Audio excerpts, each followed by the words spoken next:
ये कहानी खूबसूरत जंगल की है जहाँ कई सारे पक्षी अपना जीवन बसर कर रहे थे। उसी जंगल में टुनटुनी नाम की गरीब चिड़िया जो अकेली ही टूटे फूटे घोंसले में अपना जीवन बसर कर रही थी। इन दिनों जंगल में बरसात का मौसम था। सारे बादल आसमानों में अपने अंदर पानी लिए घूम रहे थे। अरे बाप रे, आसमान में तो कितने काले बादल मंडरा रहे हैं। लगता है आज बहुत जोरों की बारिश होने वाली है। अब मैं क्या करूं? कहीं बरसात ज्यादा हो गई तो मेरा घोंसला तो पूरा टूट जाएगा। पहले ही मेरा घोंसला कितना टूटा फूटा है। इससे पहले कि बारिश शुरू हो जाए मुझे अपना ठिकाना कहीं और करना होगा। टुनटुनी चिड़िया उड़ते हुए जंगल के हर पक्षी के घोंसले में जाती है और हर पक्षी से मदद की गुहार लगाती है, पर कोई भी पक्षी टुनटुनी चिड़िया को अपने घोंसले में पनाह नहीं देता। आखिरकार थक हार कर टुनटुनी चिड़िया अपने घोंसले में वापस आ जाती है। तभी बारिश शुरू हो जाती है। बारिश इतनी तेज हो रही थी कि टुनटुनी चिड़िया का सारा घोंसला टूटकर पानी में बह जाता है। टुनटुनी चिड़िया पेड़ की एक डाली पर बैठी पानी में भीग रही थी। तब तक आप लोग कमेंट में बताएं 14 इंटू 6 कितने होते हैं। अरे बाप रे, कितना ठंडा पानी है। अरे बादलों, क्या आज ही सारे पानी की बरसात करोगे? अरे कोई है क्या? अरे कोई है? मेरी सहायता करो। बारिश का पानी तेजी से आ रहा था। टुनटुनी चिड़िया उस बरसात के पानी में पूरी भीग रही थी। जंगल का कोई भी पक्षी बरसात में उसकी मदद करने को आगे नहीं आया। तब एक बादल उड़ते उड़ते टुनटुनी चिड़िया की पेड़ के पास आता है। टुनटुनी चिड़िया जब उस बादल को देखती है, अरे बाप रे, ये बादल तो मेरे पास ही आ गया। चिड़िया बहन, मुझसे डरने की जरूरत नहीं है। मैं आपको कोई नुकसान पहुंचाने नहीं आया हूँ। मैं जब से आसमान में उड़ रहा हूँ तो मेरी नजर आप पर पड़ी। मैंने देखा कि आप अकेले इस पेड़ की डाल पर बैठकर बरसात के पानी में भीग रही हो। तो ऐसा क्यों चिड़िया बहन? क्या आपको बरसात लगने में मजा आता है? वो क्या है ना बादल भाई, इस बरसात के पानी से मेरा घोंसला टूटकर इस पानी में बह गया है। अब मुझे अपना सर छुपाने के लिए ना तो मेरे पास कोई घोंसला है, ना ही कोई छत। अरे चिड़िया बहन, अगर आप इसी तरह बरसात के पानी में भीगती रहीं तो आप तो बीमार हो जाओगी। इस जंगल में तो काफी सारे पक्षियों के घोंसले हैं। आप उनमें से एक पक्षियों के घोंसले में चली जाइए ना। बादल भाई, मैंने हर पक्षी से सहायता मांगी पर किसी ने भी मेरी सहायता नहीं की। क्या? हमने तो सुना था कि पक्षियों में एक दूसरे के प्रति बेहद प्रेम और लगाव रहता है, पर आपकी कोई पक्षी सहायता नहीं करता। ये कैसे हो सकता है? बादल भाई, समय के साथ साथ हर चीज बदलती जाती है। चिड़िया बहन, आप मजबूत वाली लकड़ियों से अपना घोंसला बना लीजिए ताकि आपको बरसात के पानी से कभी कोई समस्या न आए। बादल भाई, मैंने आपसे कहा ना, समय के साथ साथ हर चीज बदल जाती है। पहले इस जंगल में हर चीज मुफ्त में मिला करती थी, पर जब से दौर बदला है हर पक्षी ने जंगल का हर इलाका अपने नाम कर रखा है। जहाँ मजबूत लकड़ियाँ हैं, वहाँ कुछ पक्षियों ने डेरा डाल रखा है और वो मजबूत लकड़ियाँ भारी भरकम दामों में बेचते हैं। क्या जंगल में इतने बदलाव हो गए? यहाँ सब कुछ बदल गया है। तो फिर अब आप क्या करोगी चिड़िया बहन? आपका घोंसला बनाना तो बहुत मुश्किल है।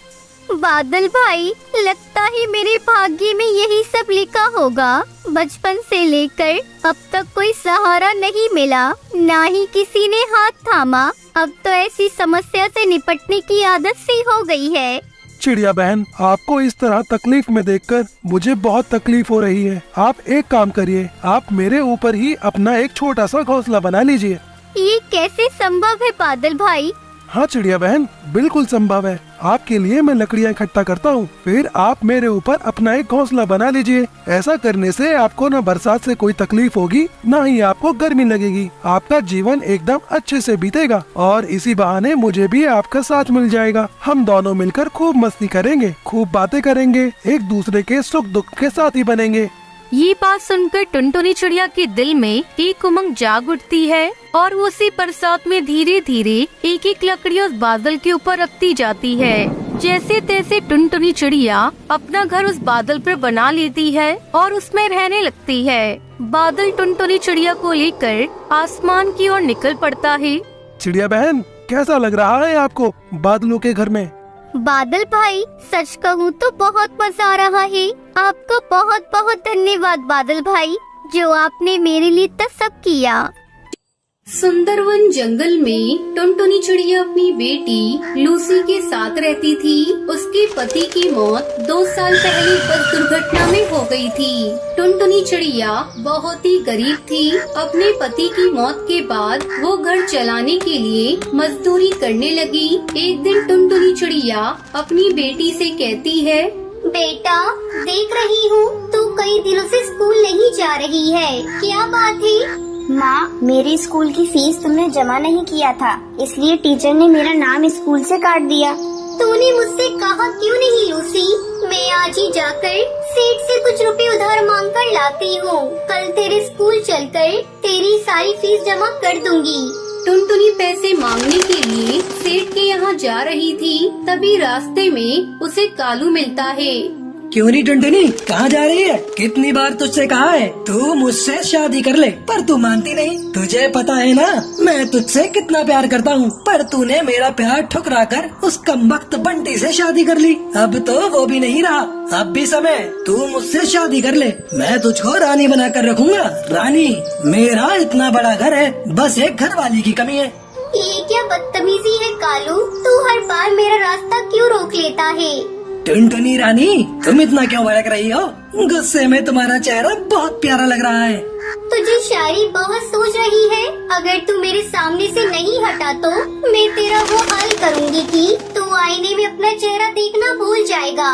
काकी, ओ काकी, इधर तो आना। ये देखो, ये कालू मेरे साथ छेड़खानी कर रहा है। क्या रे छिचोरे, तू क्यों इस बेचारी को छेड़ रहा है? चल भाग यहाँ से, नहीं तो मैं मार मार कर तुझे गंजा कर दूंगी। काकी, तुम हमारे बीच में मत आओ, चुपचाप अपने रास्ते जाओ, नहीं तो अच्छा नहीं होगा। रुक, मैं अभी तुझे बताती हूँ। तभी कुछ और पक्षी वहाँ आ जाते हैं। बढ़ती हुई भीड़ को देखकर कालू वहाँ से भाग जाता है। इस घटना से टुनटुनी बहुत चिंतित हो जाती है। किसी तरह अपने आप को संभाल कर वो कड़कनाथ सेठ के पास जाती है और उनसे कुछ रुपए उधार मांग कर ले आती है। ये देख लूसी बेटा, मैं पैसे उधार लेकर आ गई। अब मैं कल चलकर तेरे स्कूल में तेरा दाखिला फिर से करवा दूंगी। मैं चाहती हूँ तो खूब पढ़े, मेरी तरह अनपढ़ ना रहे। माँ, वो सब तो ठीक है, लेकिन तुम इतनी उदास क्यों दिखाई दे रही हो? सेठ ने कुछ कहा है क्या? नहीं बेटा, ऐसी कोई बात नहीं, तू ज्यादा मत सोच। अगले दिन टुनटुनी अपनी बेटी लूसी के साथ उसके स्कूल जाती है और उसकी सारी फीस जमा कर देती है।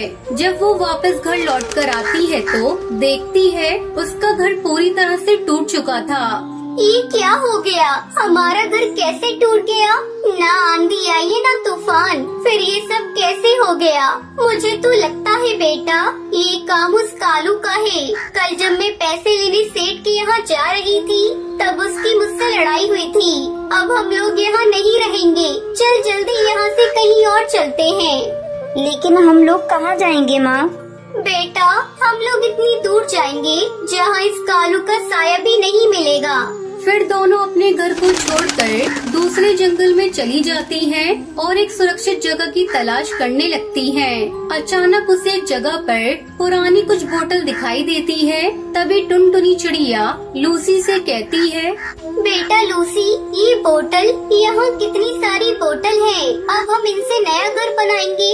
इस तरह दोनों माँ बेटी मिलकर बोतल को इकट्ठा करती है और उन्हीं बोतल से सुंदर सा घर बनाती है। माँ, ये घर तो हमारे पुराने लकड़ी के घर से भी ज्यादा सुंदर और मजबूत है। बेटा, ये घर हमें तेज बारिश और ठंड से भी बचाएगा। चल बेटा, अब खाने की तलाश में जा रही हूँ। टुनटुनी चिड़िया खाने की तलाश में चली जाती है। तभी तेज बारिश शुरू हो जाती है। टुनटुनी चिड़िया एक पेड़ की डाली पर बैठ जाती है। मेरी बेटी ठीक तो होगी ना? बारिश भी बहुत तेज हो रही है, मुझे जल्दी से अपने घर जाना होगा। वो बहुत डरी हुई होगी। इधर बारिश थमने का नाम नहीं ले रही थी। बारिश बहुत तेज थी। अपनी बेटी की फिक्र में वो उड़ चली। उसके पर भीग चुके थे, उसे उड़ने में भी दिक्कत हो रही थी। अरे वाह, वो देखो अपना शिकार हमारे पास खुद चल कर आ रहा है। तेज बारिश में इसे खाने में मजा आ जाएगा। टुनटुनी चिड़िया उस शिकार चील के पास आ जाती है। अरे ओ चिड़िया, रुक जा, इतनी तेज बारिश में कहाँ जा रही हो? टुनटुनी चिड़िया एक निडर चिड़िया थी, पर उसे थोड़ा डर भी लग रहा था। जी मैं घर जा रही थी। अब तुम अपने घर नहीं, सीधे हमारे पेट में जाओगी। उसकी ये बात सुनकर टुनटुनी डर जाती है। उसे कुछ भी समझ नहीं आ रहा था। तभी उसको एक आइडिया आता है। अरे भाई, आप मुझे कैसे खा सकते हो? मुझे खाने के लिए किसी ने पहले से रिजर्वेशन करा कर रखा है। क्या? कौन है वो दुष्ट जो हमारे शिकार का पहले से ही रिजर्वेशन कर रखा है? वो कोई और नहीं, कालू कौवा है। उसकी इतनी हिम्मत जो मुझसे टकराएगा? तो चलो एक बार उससे लड़कर देख लो। अगर तुम जीत गई तो मुझे खा सकते हो। टुनटुनी चिड़िया निकल पड़ी कालू की तलाश में, जिसने उसका घर तोड़ा था।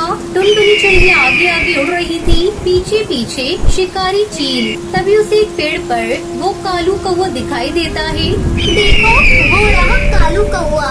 इतना सुनते ही शिकारी चील कालू कौवे पर टूट पड़ते हैं। टुनटुनी मौका देखकर वहाँ से भाग जाती है और अपने प्लास्टिक बोतल घर में खुशी खुशी रहने लगती है।